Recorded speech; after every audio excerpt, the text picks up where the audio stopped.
So hey guys, আজকে আমরা চলে এসেছি বৃন্দাবনের প্রেম মন্দিরে। না না, বৃন্দাবন নয়, এটা হচ্ছে গোপাল মাঠের প্রেম মন্দির। দেখাও কত সুন্দর বানিয়েছে, পুরো মনে হচ্ছে বৃন্দাবন, তাই না? অরিজিনাল বৃন্দাবনের মতনই তো লাগছে, বলো। একদম একদম।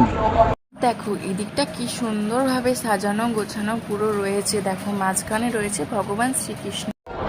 বন্ধুরা, এবার ভেতরটা দেখি। বাইরেটা দিতে গেলাম, বাইরেটা খুব সুন্দর করেছে।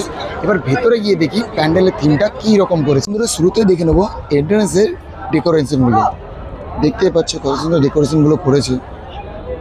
তারপর ভেতরটা এসে দেখলাম, ভেতরটা সত্যিই খুবই সুন্দর করেছে, পুরোটা একদম ডিজাইন করেছে খুব সুন্দর থার্মোকল কেটে। আর দেখো দেওয়ালের মধ্যে ভগবান শ্রীকৃষ্ণের ছোটবেলার সব স্মৃতিগুলো আঁকা আছে, মানে সত্যি খুব সুন্দরভাবে ফুটিয়ে উঠেছে, নিখুঁতভাবে কাজগুলো।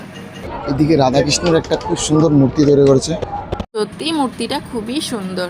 দেখো যদিও আমি বৃন্দাবন কোনোদিন যাইনি, নিজের চোখে কোনোদিন দেখিনি প্রেম মন্দির, তাও আমি যেটুকু দেখে বুঝতে পারছি ভেতরটা ফোনে দেখে, হ্যাঁ এরকমই প্রায় অনেকটাই দেখতে, তাই না? কি বলো? যারা গিয়েছো তারা তো জানবে, তাই না বলো? আর এই দেখো সবশেষে মায়ের মূর্তি, মায়ের মূর্তিকে ভালো করে প্রণাম করে ভিডিওর ক্লিপ আর সেলফি তুলে চলে গেলাম আমরা নেক্সট প্যান্ডেলে।